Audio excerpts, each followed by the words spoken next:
Hello everyone, ജർമ്മനിയിൽ പഠിക്കാൻ വരാൻ വേണ്ടിയിട്ട് എന്തെല്ലാം സ്റ്റെപ്സാണ് അറിഞ്ഞിരിക്കേണ്ടതെന്ന് പല സ്റ്റുഡൻസും നമ്മുടെ അടുത്ത് ചോദിക്കാറുണ്ട്. അപ്പോൾ ആ സ്റ്റെപ്സ് എന്തൊക്കെയാണെന്ന് നമുക്ക് നോക്കാം.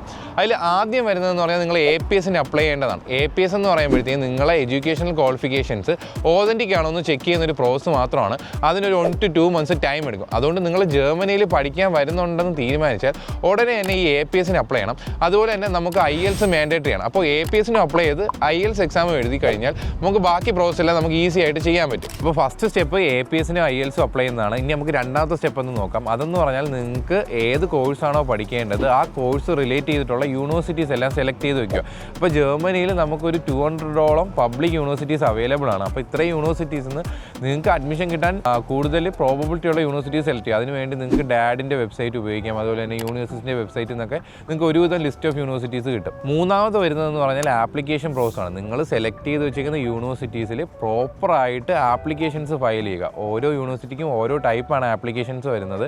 അപ്പോൾ അത് കറക്റ്റായിട്ട് വായിച്ച് മനസ്സിലാക്കി പ്രോപ്പറായിട്ടുള്ള രീതിയിൽ നിങ്ങൾ ആപ്ലിക്കേഷൻ ഫയൽ ചെയ്യുക.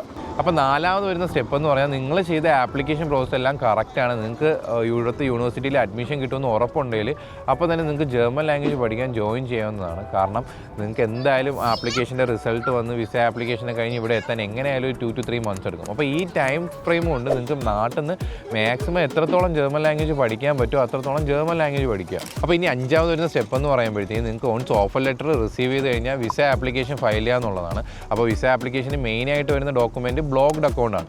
ബ്ലോക്ക്ഡ് അക്കൗണ്ട് എന്ന് പറയുമ്പോഴത്തേക്കും നിങ്ങൾക്ക് ഒരു 12.5 lakhs നിങ്ങളെ തന്നെ ഇവിടുത്തെ ഒരു ജർമ്മൻ അക്കൗണ്ടിൽ ഇട്ടാൽ മാത്രമായിരിക്കും നിങ്ങൾക്ക് വിസയ്ക്ക് അപ്ലൈ ചെയ്യാൻ പറ്റുള്ളൂ. അപ്പോൾ അതുപോലെ തന്നെ ബ്ലോക്ക്ഡ് എമൗണ്ട് ഡോക്യുമെൻ്റ് അല്ലാതെ വിസയ്ക്ക് ആവശ്യമായിട്ട് വേറെ ഒത്തിരി ഡോക്യുമെൻറ്റ്സ് വരുന്നുണ്ട്. അപ്പോൾ അത് പ്രോപ്പറായിട്ട് അതിൻ്റെ ചെക്ക് ലിസ്റ്റ് ഇവാലുവേറ്റ് ചെയ്തിട്ട് എല്ലാ ഡോക്യുമെൻറ്റ്സും പ്രോപ്പറായിട്ട് അറേഞ്ച് ചെയ്യുക. ഇനി അവസാനം വരുന്നൊരു സ്റ്റെപ്പ് എന്ന് പറയുന്നത് ജർമ്മനിയിൽ ഒരു അക്കോമഡേഷൻ ഫൈൻഡ് ചെയ്യേണ്ടതാണ്. ഏറ്റവും ഈസിയസ്റ്റ് വേ എന്ന് പറഞ്ഞാൽ നിങ്ങൾക്ക് ഏത് യൂണിവേഴ്സിറ്റിയിലാണോ കിട്ടിയ ആ യൂണിവേഴ്സിറ്റിയിൽ തന്നെ സ്റ്റുഡൻറ്റ് ഹോം അപ്ലൈ ചെയ്യുക. ഇൻ കേസ് സ്റ്റുഡൻറ്റ് ഹോം കിട്ടിയിട്ടില്ല എന്നുണ്ടെങ്കിൽ പ്രൈവറ്റ് ആയിട്ടുള്ള വേഗസ് അപ്ലൈ ചെയ്തിട്ടിരുന്നാലും മതി. അപ്പോൾ നിങ്ങൾക്ക് എല്ലാവർക്കും ജർമ്മനിയിലേക്കുള്ള ആപ്ലിക്കേഷൻ പ്രോസസ്സ് മനസ്സിലായെന്ന് വിശ്വസിക്കുന്നു. അപ്പോൾ എല്ലാവർക്കും പെട്ടെന്ന് തന്നെ ജർമ്മനിയിലേക്ക് പറക്കാൻ പറ്റട്ടെ.